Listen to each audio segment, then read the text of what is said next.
Makan kodokmu di awal, maka hidupmu akan jauh lebih produktif. Halo semuanya, nama saya Michael. Selamat datang di channel saya, Sikutu Buku. Kali ini saya akan bahas buku Eat That Frog karya Brian Tracy. Sebelum kita mulai, buat kalian yang mau support channel ini agar terus berkarya, caranya gampang banget. Kalian cukup klik subscribe dan nyalakan loncengnya. Dukungan kalian membantu banget supaya kita bisa rutin posting dan bersama-sama belajar di channel ini. Buku ini membahas bagaimana kamu bisa jadi produktif dengan membuat skala prioritas.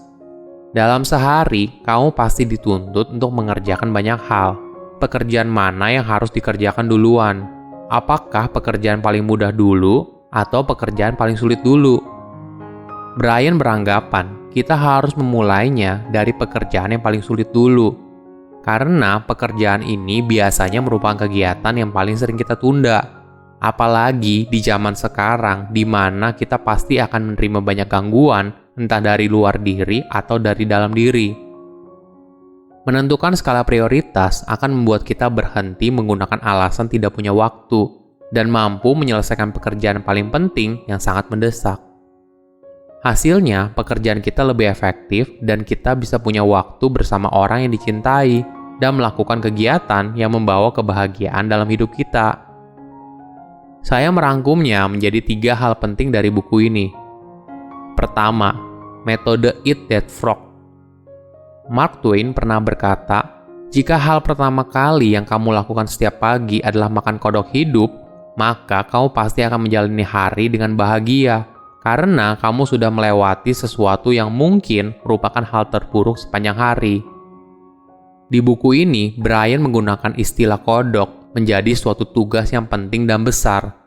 Tapi, pekerjaan itu merupakan kegiatan yang paling malas kamu lakukan. Tentu saja, dalam sehari, kita pasti melakukan banyak hal yang harus selesai di hari itu.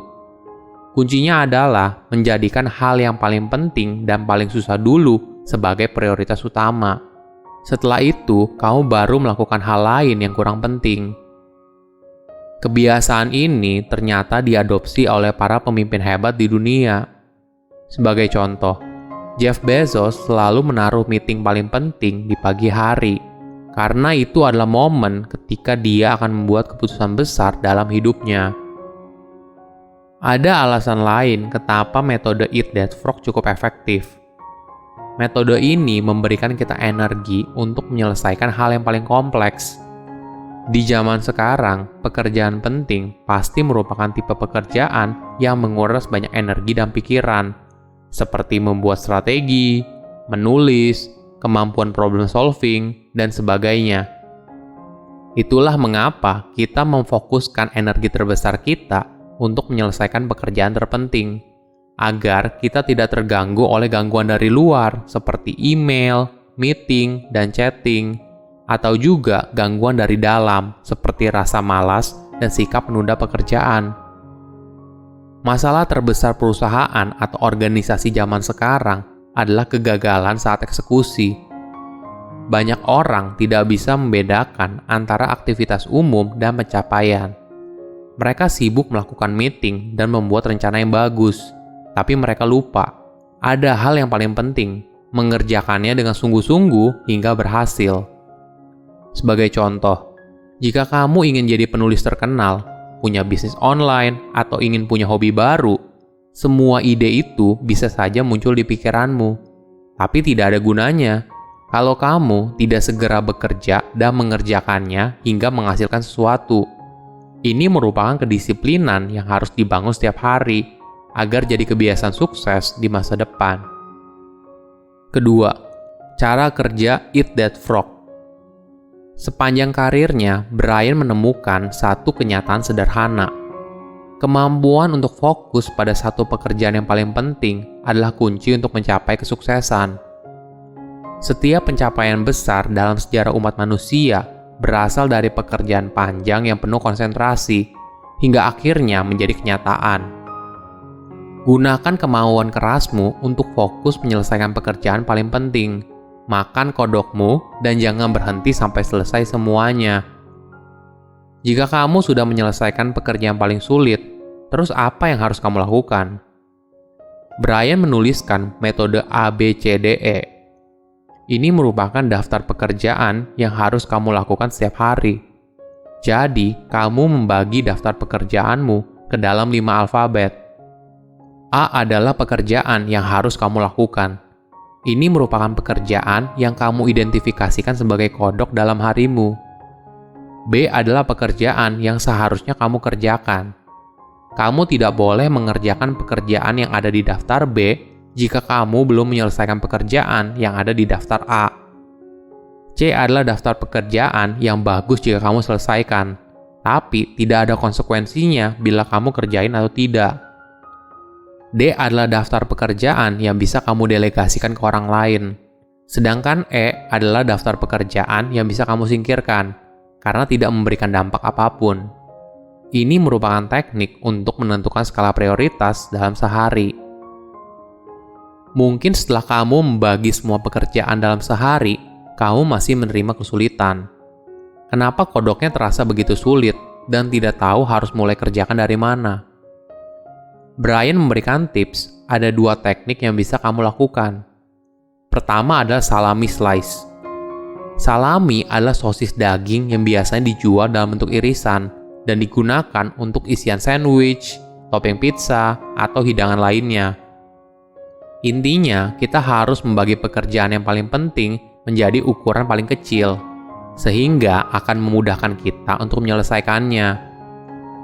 Menariknya, ketika kita mulai membagi pekerjaan ini menjadi potongan yang lebih kecil, tanpa sadar kita sudah menyelesaikan semuanya. Teknik kedua adalah Swiss cheese. Kita memperlakukan pekerjaan seperti Swiss cheese, yaitu dengan membolonginya. Contoh nyatanya adalah dengan menyetel waktu berapa lama kita harus mengerjakan suatu pekerjaan yang spesifik. Misalnya, dalam waktu 15 menit, kita harus bisa menyelesaikan 3 slide konsep bisnis dalam presentasi. Teknik ini bertujuan agar kamu memiliki momentum dan rasa pencapaian ketika kamu berhasil menyelesaikan suatu pekerjaan penting dalam waktu yang ditentukan. Perasaan ini akan membuat kamu terus bekerja hingga akhirnya pekerjaan itu selesai. Ketiga, buat waktumu produktif. Ada penelitian menuliskan kalau rata-rata pemilik mobil menghabiskan waktu 500 hingga 1000 jam per tahun ketika berkendara dari satu tempat ke tempat lainnya. Walaupun kamu tidak mengendarai mobil, apabila kamu tinggal di kota besar seperti Jakarta, kamu pasti menghabiskan banyak waktu di jalan. Ini merupakan waktu yang sangat panjang dan bisa digunakan untuk mengembangkan diri. Itulah sebabnya Brian menyarankan kita untuk memanfaatkan waktu sebaik-baiknya. Kamu bisa menggunakan waktu ini untuk mendengar podcast, audiobook, atau bisa juga dengerin podcast di Kutu Buku. Jika kamu bisa memanfaatkan waktu ini dengan sebaik-baiknya, ini merupakan momen yang bisa mengupgrade diri kamu untuk mencapai kesuksesan. Jadikan belajar sebagai aktivitas seumur hidup. Tips lain yang bisa membuat kamu produktif adalah buat janji dengan dirimu sendiri. Charlie Munger, rekan bisnis dari Warren Buffett, punya kebiasaan unik ketika dia masih muda. Saat dia masih jadi pengacara, Charlie berpikir, siapa klien yang paling penting? Tentu saja, klien paling penting adalah dirinya sendiri. Itulah yang membuat dia menjadwalkan 1 jam setiap hari untuk dirinya sendiri. Dalam 1 jam tanpa gangguan, Charlie akan melakukan pekerjaan yang paling penting. Dan itulah yang membuat dia menjadi miliarder seperti sekarang. Kamu bukan tidak punya waktu. Kamu hanya tidak bisa membagi prioritas secara benar. Lakukan hal paling penting di awal, maka harimu akan jauh lebih mudah. Silahkan komen di kolom komentar pelajaran apa yang kalian dapat ketika baca buku ini. Selain itu, komen juga mau buku apa lagi yang saya review di video berikutnya. Saya undur diri, jangan lupa subscribe channel YouTube Si Kutu Buku. Bye-bye.